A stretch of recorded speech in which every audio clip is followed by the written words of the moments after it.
जनवरी 1996 को हजूर पिताजी रतिया हरियाणा में सत्संग फरमा रहे थे। सत्संग इतना प्रभावशाली था कि साध संगत बिल्कुल श्रद्धा भावना और एकाग्रता से सुन रही थी।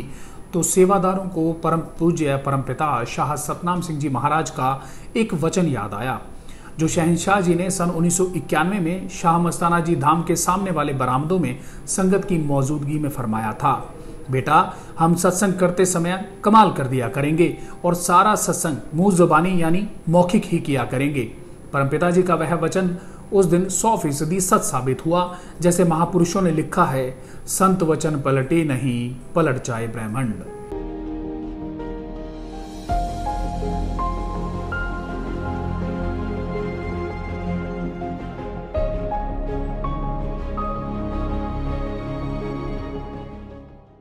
नमस्कार, मैं हूं अनिल कक्कड़ और पूज्य संत डॉक्टर गुरमीत राम रहीम सिंह जी इंसान की रूहानी जीवोद्धार यात्रा सच्ची व रूहानी बातें मेरे साईं की के इस एपिसोड में आपका स्वागत है।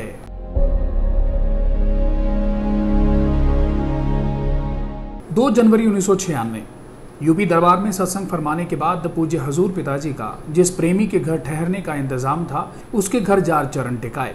वहां उनके घर पर जो साध संगत दर्शनों के लिए बैठी हुई थी, सभी को दर्शन दिए और फिर कमरे में चले गए।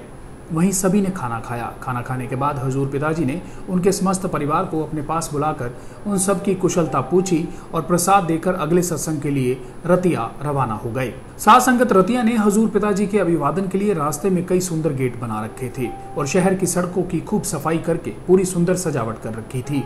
सत्संग पंडाल साध संगत से भरा हुआ था।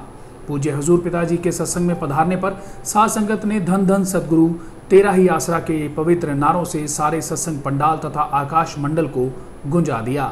प्यारे शहंशाह हजूर पिताजी ने स्टेज पर विराजमान होते ही समस्त साध संगत को अपनी पवित्र नूरानी दृष्टि से निहारते हुए पवित्र कर कमलों से आशीर्वाद दिया और सत्संग का कार्यक्रम आरंभ कर दिया।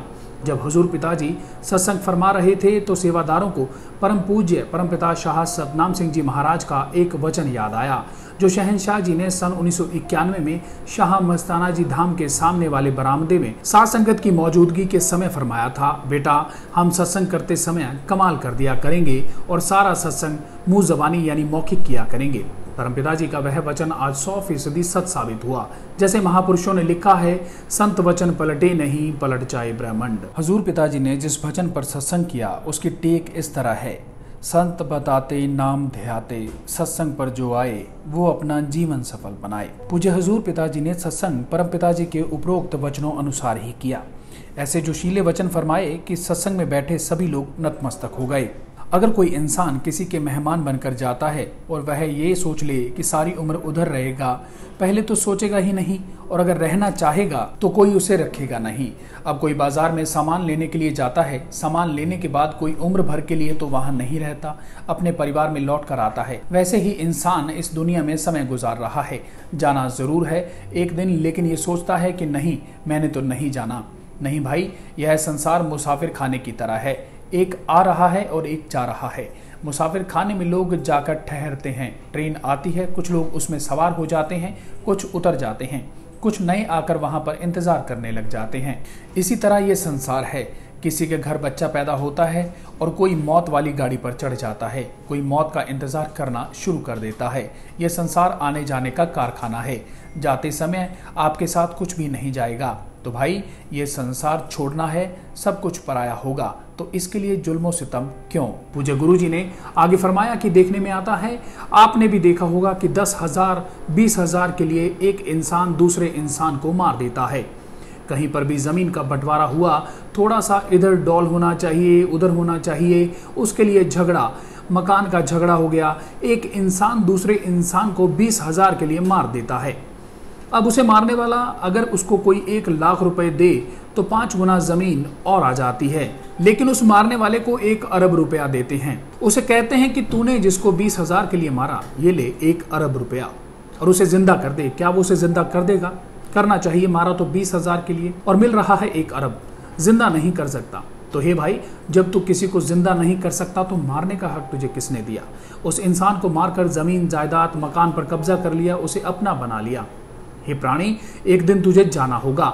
नोटों का ढेर लगा लेना, तेरी ऊपर से नीचे तक जितनी पहुंच है सारी इकट्ठी कर लेना, परंतु तू बच नहीं पाएगा। एक दिन जरूर जाना पड़ेगा, और जब जाने लगेगा वो जो किसी को मारकर या जमीन बनाई मकान बनाया, तो क्या उसमें से 1 इंच जगह तू अपने साथ ले जा सकेगा? अगर नहीं तो फिर ये पाप जुल्म क्यों और किस लिए कर रहा है? लोग मौत के समय बहाने बहुत बनाते हैं। गांव में कोई मरता है तो कहते हैं शहर में होता, शहर में चला जाता तो ठीक हो जाता। शहर के अस्पताल में मर गया तो कहते हैं जिले में चला जाता तो बड़े अस्पताल में शायद बच जाता। वहां से कहता है किसी और बड़ी जगह चला जाता, राजधानी में चला जाता। राजधानी में मर गया तो कहते हैं बाहर के देश में चला जाता। अगर बाहर के देश में मर गया तो कहता कि अपना देश ही बढ़िया था। यह बहाना ढूंढता है, जबकि सच्चाई ये है कि कहीं भी कैसे भी यह नहीं मानता कि उसका समय पूरा हो गया। इंसान का फर्ज है कोशिश करना, अपने शरीर की संभाल करना। मालिक ने हर जीव को आत्मरक्षा की ताकत दी है। हम ये नहीं कहते कि आप अस्पताल मत जाइए, बीमार हैं या कुछ ऐसा नहीं होता तो आत्मरक्षा हर प्राणी का कर्तव्य है, निभानी चाहिए। हमारा यहाँ बताने का मतलब है कि श्वास कम अधिक नहीं हो सकते, वो जितने लिखे हैं उतने भोगने पड़ते हैं। कई थोड़ा पढ़े लिखे सज्जन कहते हैं महाराज जी आप तो कहते हैं श्वास कम ज्यादा हो ही नहीं सकते। तिल बढ़े न राई घटे जो लिखती करतार। तिल जितने बढ़ते नहीं, राई जितने कम नहीं होते, परंतु जब इंसान कई बार गंभीर रूप से बीमार होता है तब ऑक्सीजन दी जाती है। वो ऑक्सीजन भी तो श्वास है, तो इसका मतलब श्वास खरीदे जा सकते हैं? नहीं, ये भ्रम है। डॉक्टर साहिबान जानते हैं जब समय आता है तो ऑक्सीजन की नली नाक में ही लगी रह जाती है। जिंदा रखने के लिए बहुत से तरीके बने बनाए रह जाते हैं, तो आत्मा शरीर छोड़कर चली जाती है। उदाहरण के तौर पर अगर ऑक्सीजन ही श्वास बन जाए तो फिर तो अरबपति जो लोग हैं वो अपनी उम्र दोगुनी कर लें। रात को सोते समय ऑक्सीजन के ड्रम लगाकर दुगनी अपनी नाक में नली लगाई और दिन को भगवान वाली, तो फिर तो उम्र दोगुनी हो गई। नहीं भाई, यह गलत है, ऐसा नहीं हो सकता। ये आत्मरक्षा के लिए साधन है, करना भी चाहिए, हम रोकते नहीं, लेकिन जब वो समय आता है उसे कोई रोक नहीं सकता, तब तो जाना ही पड़ता है। ये सच्चाई है। जब इस दुनिया से जाना है तो किसी पर जुल्मों से तम क्यों ठगी बेईमानी की जाए। बाल बच्चे परिवार वाले बांट कर खा जाएंगे, पर जो तूने पाप जुल्म किए हैं क्या उनका भी कोई हिस्सा बंटवाएगा? कोई लेगा उनमें से हिस्सा? सवाल पैदा नहीं होता। तो हे प्राणी, धर्मों के अनुसार चलना चाहिए, दिखावा नहीं करना चाहिए। दिखावा करना कोई बड़ी बात नहीं, ढोंग करना तो लोग बढ़ चढ़ कर करते हैं। सच्चाई ये है कि धर्मों का दिखावा बढ़ता जा रहा है और धर्मों का जो कर्म है लोग उसे छोड़ते जा रहे हैं। तो इसी वजह से समाज में नफरतें, लड़ाई झगड़े, दंगे फसाद बढ़ रहे हैं, वरना तो भाई ऐसा हो ही नहीं सकता। एक पंक्ति में सब कुछ समझा दिया। अगर समझना चाहो, जो भयानक समय चल रहा है इसमें आत्मा का कोई आधार या नींव है जो आत्मा को प्रभु तक ले जा सके, वो प्रभु का सच्चा और पवित्र नाम है। सच्चे दिल से याद करते रहो, अर्थात उसका सुमिरन करते रहो। अगर आप पार जाना चाहते हैं, नाम का सुमिरन करने से प्रभु के दर्शन दीदार भी होंगे और आत्मा को मोक्ष मुक्ति भी मिलेगी। सत्संग की समाप्ति के बाद नामदान लेने वाले जीवों को शहंशाह जी ने नाम के बारे में समझाकर नामदान प्रदान किया। इस उपरांत शहंशाह जी ने रतिया शहर के 3 प्रेमियों के घर चरण रखकर उनके घरों को पवित्र किया। इसके बाद पूज्य गुरु जी रतिया से टोहाना के लिए रवाना हो गए। टोहाना पहुंचकर शहंशाह जी ने 2 सत्संगियों के घर चरण रखे, उन्हें बेहद खुशियां देकर भरपूर कर दिया। यहीं पर रात्रि को विश्राम किया। अगले दिन प्रातः 10 बजे का टोहाना में सत्संग था। साध संगत ने पूरे टोहाना शहर को रोशनी से जगमगा रखा था। जैसे दिवाली के त्योहार पर हर घर में दीपमाला होती है, उससे भी कहीं ज्यादा दीपमाला की हुई थी। शहर की प्रत्येक गली बाजार की सफाई करके डेकोरेशन से इतना सुंदर सजाया गया था जिसका वर्णन करना असंभव है। उस दृश्य को देखकर प्रत्येक इंसान सत्संग पंडाल की तरफ खिंचा चला जाता था। शहर से सत्संग पंडाल तक कई बहुत ही सुंदर गेट बनाए हुए थे और सारी सड़क के दोनों तरफ चारों धर्मों के निशान वाले झंडे भी लगा रखे थे। सत्संग पंडाल लगभग 50 एकड़ में था, जो साध संगत के उत्साह और प्रेम को देखकर छोटा पड़ रहा था। शहंशाह हुजूर पिताजी सत्संग पंडाल में आकर विराजमान हुए तो फरमाया, भाई साध संगत का प्रेम सराहने योग्य है, काबिल तारीफ है। बहुत ही प्रेम का नमूना पेश किया है। परम पिताजी के इलाके पर पूरी मेहर है। टोहाना नाम सेवा व प्रेम में लगता है कि अव्वल नंबर पर आना। नाम लेने वाले जीवों के लिए अलग से पंडाल में टेलीविजन लगाकर प्रबंध किया हुआ था, लेकिन साध संगत के उत्साह के आगे वह पहले ही कम पड़ गया। इसलिए उन सब जीवों को सत्संग पंडाल में ही बुला लिया। जब वे नाम वाले जीव सत्संग पंडाल में आने लगे तो एकदम शोर मच गया। उस सारी संगत को कहा जा रहा था कि शोर मत करो और प्रेम से बैठते जाओ, लेकिन शोर फिर भी होने लगा। फिर स्टेज से भंगीदास ने बोलना शुरू किया, भाई ऐसी कोई बात नहीं, नाम लेने वाले हैं, जीवों की तरफ कम जगह पड़ रही थी, उन्हें इधर सत्संग पंडाल में बैठा रहे हैं, इसलिए आप सबसे हाथ जोड़कर प्रार्थना है कि आप चुपचाप प्रेम से अपने स्थान पर बैठ जाएं ताकि हुजूर पिताजी सत्संग का कार्यक्रम शुरू कर सकें।